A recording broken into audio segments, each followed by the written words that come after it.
Welcome to the 23rd episode of What's in Your Mind. Today's topic is why we envy.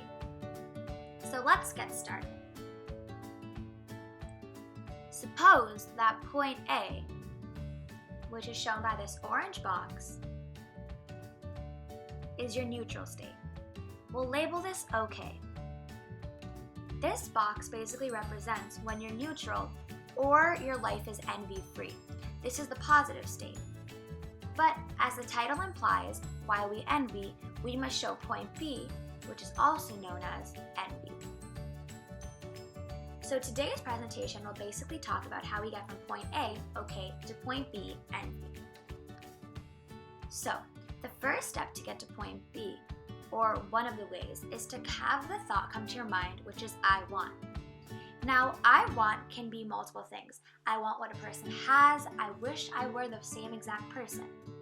The I want statement can include many things such as money, relationships, jobs, children, looks, or intelligence.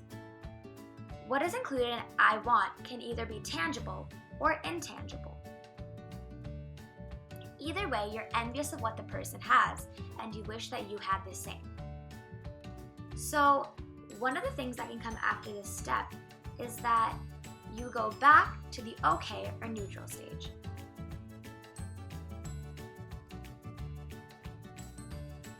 So when you go back to the OK or neutral stage, that means that either you received what you were envying about in the first place or your needs were not met, meaning that you didn't receive what you were envying about in the first place.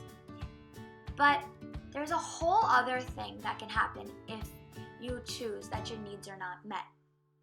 But the first thing is that with the I want statement, the envier may think that they will be unhappy until their needs are not met. And once the envier believes this statement is true, they will go to the other extreme of needs are not met and not go back to the neutral or OK stage. So, the other needs not met stage is a total extreme. This stage often leads to something which we all may encounter on a daily basis, which is also known as anger. Anger is often noted as a negative thought. So if you create anger when you're envious, it can lead it to you insulting many people, a loss of a loved one or relationship because you went to any limit when you were envying them to get what they had. Or this can lead to no balance in your mind, not knowing what's right or what's wrong in order to receive what you wanted or what you envied in the first place. So this is the other extreme if your needs are not met. But the main cause of envy is the feeling of being inferior to someone.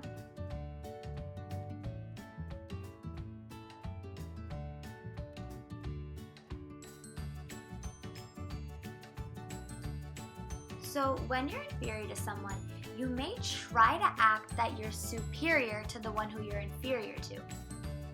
So this can basically mean that you're pretending to be someone you're not to be to show that you're not worse than anyone else or inferior. Another thing that someone inferior may do is that they might pretend that they don't have any flaws in the first place.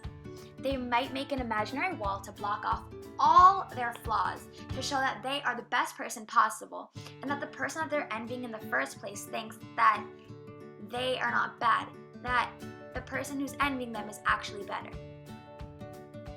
They might also create anxiety when someone who is superior comes in front of them. They might think that, oh, I need to be better, and this can cause too much chaos or problems. Thanks for joining us today, and join us next week to learn about vanity, one of the 7 deadly sins.